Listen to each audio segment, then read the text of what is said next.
Adam Laura hyperactivity disorder.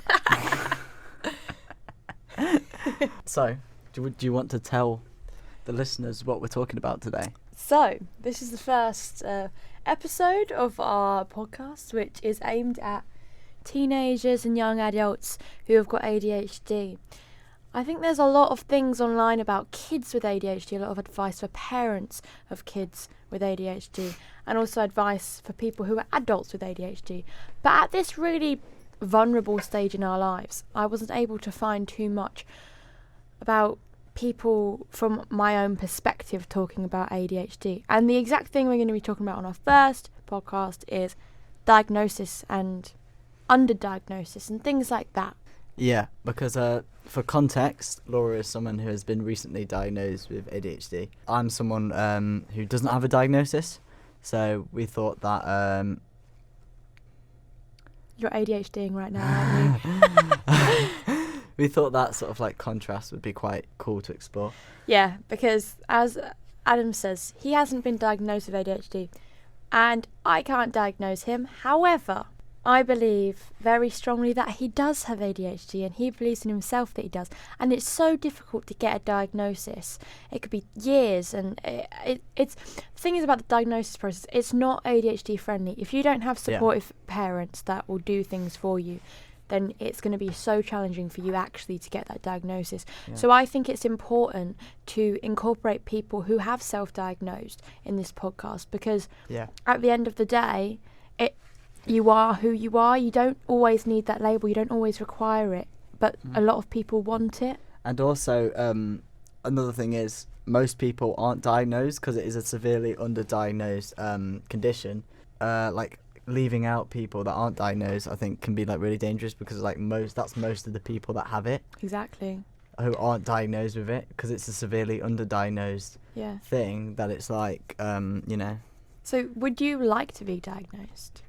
We were discussing this earlier. One thing that I said was, I don't need a diagnosis like for everything, but I think it would help with certain things in my life. For me, I'm quite good at managing certain things about my brain, but like other things I have a bit more struggle with. So I feel like also a diagnosis would help me with, like, I know it's bad to say, but like feel like almost valid about the way I'm feeling. Well, it was interesting because she was saying, I feel like I need a diagnosis because I feel bad saying I've got ADHD, I feel like I'm taking it away from the people that are diagnosed. But that's just my anxiety. Yeah, which is completely linked to ADHD. Me as a person who has been diagnosed, I do not get uptight or offended when people who haven't are like, yeah, I've got ADHD, because that was me for a very long time. And I completely understand how difficult it is to get that diagnosis. And actually, like you say, it's not something I get offended by. I can't speak for everyone with an ADHD diagnosis, but me personally, if someone hasn't been diagnosed and they're talking about it, and I can tell, of course you do. And if it's giving them validation in themselves, who am I? I don't give a shit. Do you know what I mean? But we're by the way, we're not professionals. We're not trying to diagnose anyone. Go to your doctor, even though it's a super unfriendly ADHD. It's an unfriendly process. Yeah, it's an unfriendly process. Because one thing is, like, we like motivation and everything. But, thing about drive, isn't it? It's all about drive. It's all about power. It's people with ADHD, they need to have motivation and a drive to do something. Now, sometimes you might think with ADHD, I just want that diagnosis so bad. I just need it now. Like, I want to get it. And then you hear, you got to do this, you got to do this. So it might be 5 months, it might be 2 years. Oh, fuck that. Do you know what I mean? Like, no, I'm not going to do that now. I'll go off and hit it. Like, we're so impulsive that it's like we want the diagnosis now. We want the help now. And it's like, that's just not the reality. Especially not the way mental health is treated in this country and everything. But it's like, it's even worse for like, because it's such an underdiagnosed thing, because so many people don't get help with it, it's just seen as like, oh, everyone has it. And oh, everyone's just got it. And oh, I don't want to be that kind of guy saying, oh, everyone's have it. I can feel a chemical imbalance in my brain. Like, there is a genuine like problem with like my schedule and everything. There is a genuine problem. When people have asked me like what my schedule is, I have no idea.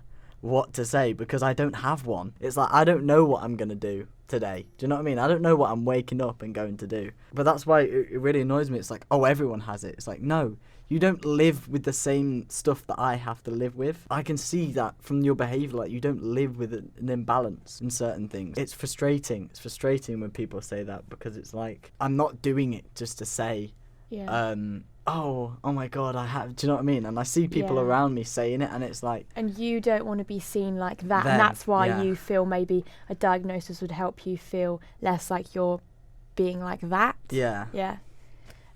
But yeah, like we were saying anyway, it's the diagnosis process isn't friendly. It's not ADHD friendly, which is so ironic. It takes so long, and it gets you so frustrated that you just go, oh, I can't be bothered now. Do you know what I mean? Yeah. It's like... See, what's the point? benefits of my diagnosis, and I got my diagnosis in January this year, the 9th of January. I remember that day. It was a Sunday. Sounds very deep, doesn't it? I just got my diagnosis. It was a Sunday. Yeah. So they diagnosed me with ADHD and generalised anxiety disorder. I was really surprised that I got diagnosed with generalised anxiety disorder because I was like, I'm so confident. I'm doing a fucking podcast. You know, I can talk for fucking England. Fucking England. Like, I can get on stage. I talk to anyone. So I'm like, how on earth can I have generalised anxiety disorder? No, it doesn't make sense. But actually thinking about it more, I'm like, shit. Like, there's so many things that I don't enjoy because they're just wound up with all this worry, and I want to conquer that. But going back to my original point, which was why my diagnosis has been good. I've gotten a lot of support from my university. I've gotten a lot of funding, for example, like for Mentor, for softwares on my computer. I've also got dyslexia, and that's another thing. What was it? Comorbidity. The comorbidity. I just wanted to say briefly before we moved on, is the reason I don't have a diagnosis because before I came to uni, before everything, I don't think I could accept that I had it.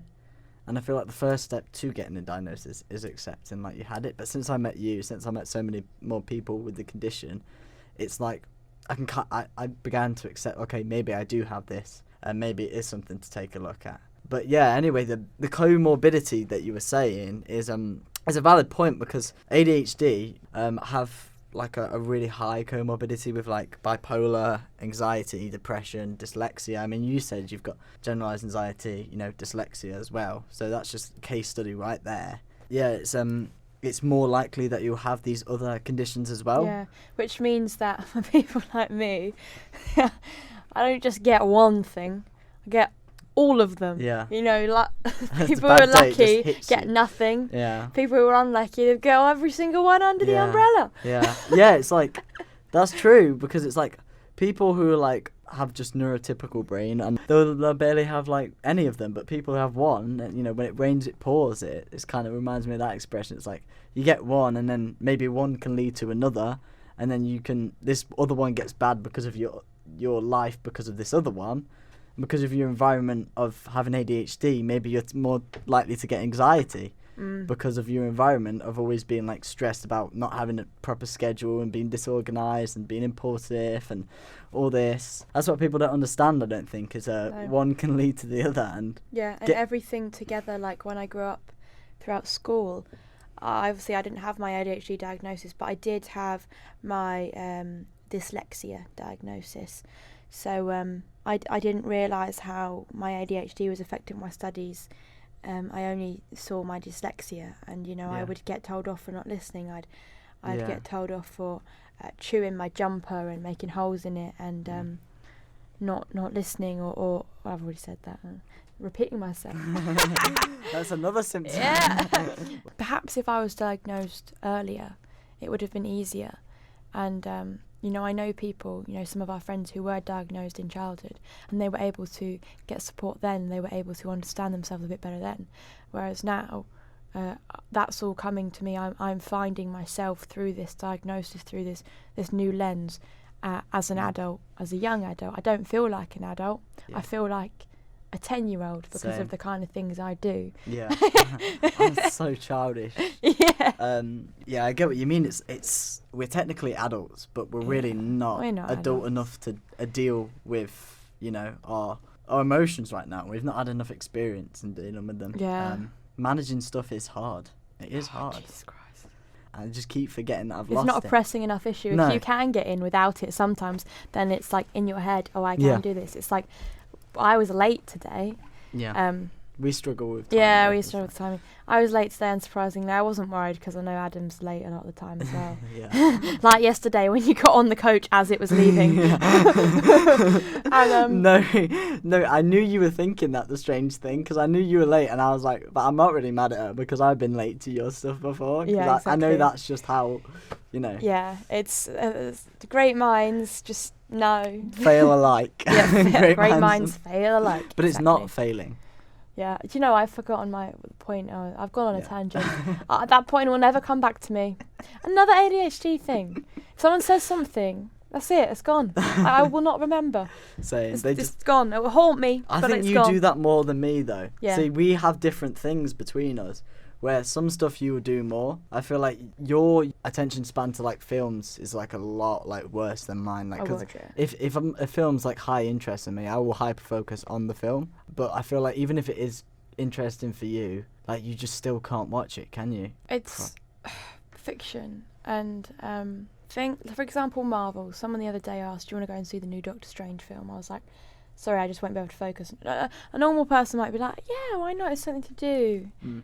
But I physically get agitated. Yeah. I physically have to show people that I am frustrated because I don't know what's going on and it's all getting too much and it's all getting overwhelming. I don't know the context. I want to know the whys. Why is that happening? But Yeah, I just can't because overthinking. it's gone so far. The superhero thing, Do you know. Do you know what I think that is? I think that could potentially be like Did you grow up watching films at all or anything? It wasn't a go-to thing of mine. No. So I feel like for me that's high interest and that's high like Hyperfocus. hyperfocus, and I'm already interested in that and I already enjoy it and it's high dopamine for me. For me, that is like something that I can really focus on.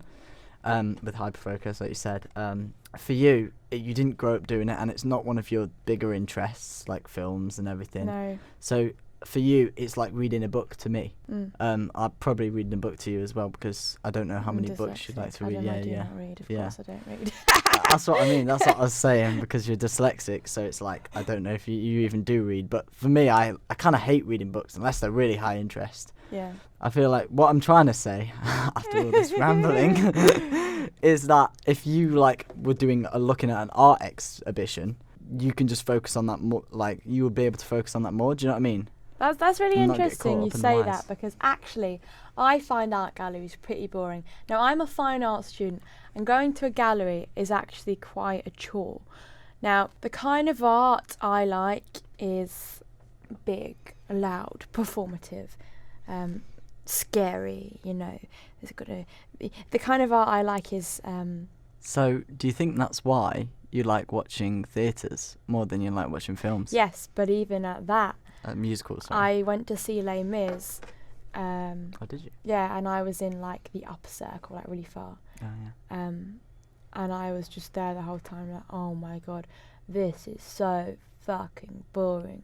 Really? And everyone around me then was like, oh my god, it's so good. And I was like, what's wrong with me? Mm. Why haven't I found it good? And I feel like I'm disappointing people. But one of the reasons would be I was so far back and I just focus. Yeah. And the second reason is if it's not stimulating enough, if I can't understand what's going on, if there's not loud music. Like my favourite musical is Bat Out of Hell because it's loud.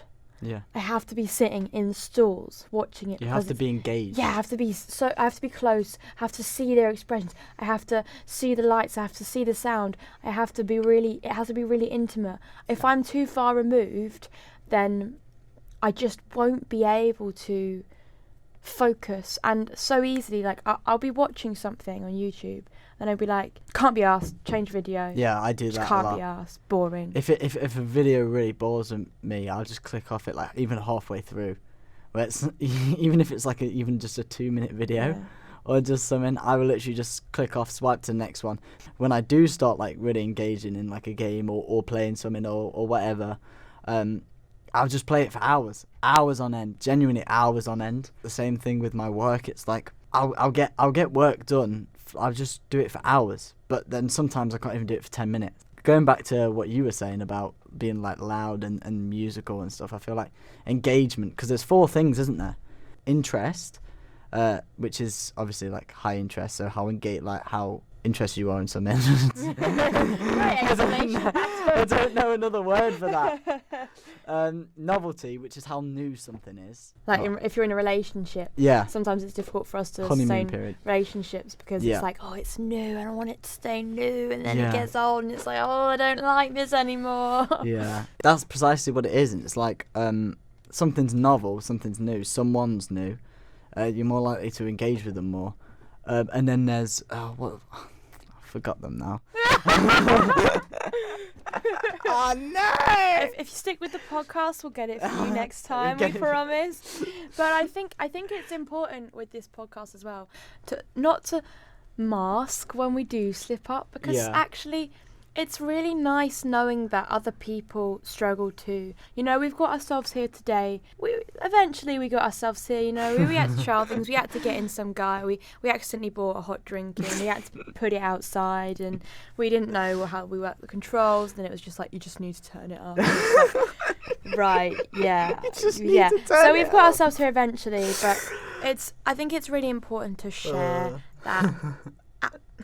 Even people without ADHD, but specifically we're talking about ADHD, it is hard. No, I'm just saying, you want a really good point. I think with the podcast, like, we definitely should move in a direction where we keep in on mistakes. I think that would be pretty cool, how we do mess up in mid-conversation, because I do that all the time. And yes, everyone does it, but it is more prominent in ADHD brains. Yeah. Sorry, continue. I forgot. Wow. This is how ADHD example. Conversations go usually. Yeah, exactly. Shall we move on? Yeah, we shall. So, we were talking about comorbidity like a bit ago. I just want to return to that actually, because it's like usually stuff like lack of motivation can be found in a lot of different conditions. So it can be found in bipolar, depression, and like ADHD as well. A lot of other stuff that have a comorbidity with it. So I feel like we share a lot of symptoms. I don't know what my point is. This is a pretty cool realisation. That is pretty cool. Well, yeah, I mean, I've got a lot of friends. We're in the Theatre Society, so of course a lot of our friends have got mental health conditions like depression, anxiety, and especially my friends with depression, that they really struggle to get up and get out of bed. But I think the difference between me with ADHD and one of my friends with depression is that they want to stay in bed because they're content staying in bed, and they actively don't want to. This person specifically, I'm not talking for everyone with depression, but they don't want to go out and do things that they would rather stay there. Whereas for me, it's I can't move, and you're overthinking. That's why you're staying in, because of anxiety and stuff. Yeah, and it's every morning when I'd wake up, especially before uni or school. Instead of just getting up, I'd suffer with executive dysfunction, I think it's called, where it's like I'm paralysed to my bed, I cannot move, but I'm so anxious that because I need to be somewhere, but I just can't get up because it's like I need my Vimto. Because I have a Vimto every single morning. I have to have a Vimto every single morning. I need a shower, I need to get changed, I need to do this, I need to do that. And time management, it's really difficult. And I actually said to my tutor a few months ago, she was like, Laura, you're late every day. I'm 10 minutes late every day to uni. I'm not ashamed to say that. I'm 10 minutes late every day. I've never been on time because I've never been disciplined at uni. At school, I would be disciplined, so I'd be on time. At uni, there's no consequence to being 10 minutes late. The consequence isn't big enough. It's just that I missed 10 minutes of the lecture, which is absolutely fine in my head because it's worked for me for the whole of the year. So I said to her, like, I really have an issue with getting out of bed. And she's like, everyone has an issue with getting out of bed. And I was like, listen to me. If you want me to get here on time, there needs to be a consequence. You need to have a go at me or put some kind of thing in, like behaviour point system. And then she was like, just laughing about it. But I was being dead serious. Like, if you want me to be somewhere, there's got to be some kind of consequence or otherwise reward. It's not high interest. Yeah, or reward for getting there on time. You know, if you get there on time, you get, like, I don't know, a biscuit. I don't know. It's not urgent, right? If you're not getting disciplined, you could just keep, doing it, and it's like it's not urgent because you're not going to suffer any consequences. But it is urgent when they start disciplining you. It's like, okay, well, now it's a priority because I have to remember to come in. So, for example, I do a lot of shows at an amateur level, theatre. So do you. Yes. And I've also got my art course, because I study fine art, as I've mentioned. She is a fine artist. I am a fine artist. It's a very important word, fine. It makes me very different to the other artists. Fine. So yeah, so although the art is my degree and the theatre is my bit on the side, the theatre motivates me more because the idea of being embarrassed, not knowing my lines, fucking up and going off key in a song is much, much worse than failing my degree. Yeah. Right? And that's probably linked to anxiety, which is another comorbidity thing. So it's like your priorities can be in the randomest places, and in the moment it's like, well, I don't care, my degree is 4 years, this matters so much, and it does, because it means a lot to me, but sometimes I found it difficult to get my priorities straight, but it is doable. It is. Same. I struggle with that as well.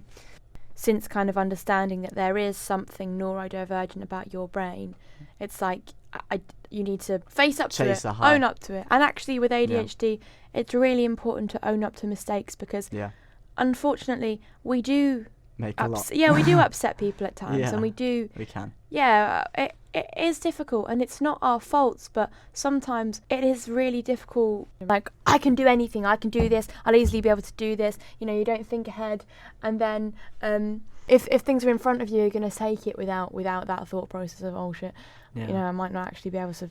So by the end of the semesters, I was kind of not doing as much of my uni work and just focusing on the shows, which can work when you're like, because I'm in my foundation year. Yeah. But obviously in third year, maybe I need to think about them a bit more. But I don't think that's a mistake, because I'm really glad I did all 4, because I've had such amazing memories and experiences from all 4 of them, and learning opportunities and things that have come from that. I think I've acknowledged the anxiety and stress of doing so much and filling up so much of my week. I think that's good as well, because I think I've done that too. I've definitely grown managing my time, because I didn't do all 4 shows. So I did the first 2, and I was like, right, my course is more intense than other people's course, maybe a little bit for first year. I probably need to focus on that, because obviously I was missing out as well, and also I was doing that, and I needed time to myself as well. It wasn't a good balance at all. I accept that. It was not a good situation. Second semester, I thought, okay, I'm going to take up less of my time. I'm not going to audition for both shows. I'm just not going to do it. Managed to manage my time better, and I had more free time, and it was great. But I gave myself the opportunity to get my work done better. I just maybe didn't take it a step past that. You listen and you learn from any mistake you make. You're not ignorant to it. You're not. Yeah. You don't think you're right. I used to be, but now I think I'm better. And I think that's a difficult thing with ADHD to do. Yeah. Sometimes we get so worked up and so frustrated in our own emotions that we just think, but this is how I feel. Yeah. But we do need to come out of that and see the effect on other people. And it's a really strong thing to do when you can. And I'd be really proud of any of my ADHD friends who could own up to their mistakes, because I know what it's like to make mistakes. I really do. Yeah. And you've just got so much like anger, so much dopamine just running through, and it's like, I don't care about this in this second. I'm going to make this mistake. We do have a hard time of it. Yeah. So when we do own up to our mistakes, I think it's a really powerful thing. Like, how do you think you mask, like, around neurotypical people, around people who don't have ADHD? Or how do you feel like you do mask, and in what situation would you mask? So I don't actually surround myself with a lot of neurotypical people. Not because I'm like, the neurotypicals are back. Yeah. But I do an art course, and I do a lot of theatre, and as you can imagine, those kind of people aren't neurotypical. I normally, if I've got a strong group of people around me that are wacky weirdos like me, neurodivergent, and there are a couple of neurotypicals in the mix, I'll be myself. I probably won't mask, because there's more of us than there are them. So if they are going to judge, and if they are going to not understand, we've got a whole crowd of us. Yeah. But if I'm in a situation where everyone around me is neurotypical and understanding, because I think there's like neurotypical. We're not like, oh, we hate the neurotypical. No, it's like if you're neurotypical and you don't care to acknowledge the struggles of people with neurodivergence or say that they're not real. This is the kind of people I'm talking about. Then I would use anxiety. I'd use an anxiety mechanism to pull back before I said anything too much. Yeah. Although if I get drunk with neurotypical people, then everything's blown out the window and I start talking about shit and piss and No, genuinely same. It's like I will pull back so much around neurotypical people. I'm like, how are they so quiet? How are they not talking all the time? How are they not just saying random stuff? And I just am, but I will pull back so much where it's not me anymore. And to the point where I just don't say much of anything. Yeah, when I'm around other neurodivergent people, I feel like I can be myself more. I mask less. My mask is so far up around people who are like quite normal, and I feel like I need a bit of a discussion about like before like I really know how to be around them. Does that make sense? Yeah, I just can't understand how they can just sit there like say nothing and just like be okay. And it's like I always feel like I'm being really weird by saying like random shit, do you know what I mean? And just like being like, it's the looks we get, like what the fuck. But I just don't think they understand, and if they've never. No, and to be fair, they're lucky. And I don't blame them in a way, you know. But I don't blame them, and I don't think I'd like to be neurotypical though either. No, I don't think I would. And maybe it's just because this is all I know, but I just think it would be so boring. I'd be scared to see myself because I don't think I'd be as empathetic as I am. Yeah, for sure. So we hope you enjoy our podcast, and we hope that we can reach out to people of our age group, maybe people who are at university, who are at this crossroad in life, who have just got a diagnosis, who think they might have ADHD. We want to educate you, but obviously we're not professionals, but we want to tell you our experiences and our friends' experiences, and we want you to feel like you're not alone in your struggles, because we've felt alone. We want to help you just come to terms, really. I think we want to help you come to terms with it, and we want to help ourselves come to terms with it. I feel privileged that we've got the facilities and opportunity and skill set to do this. Stay loyal, and we'll give you a biscuit.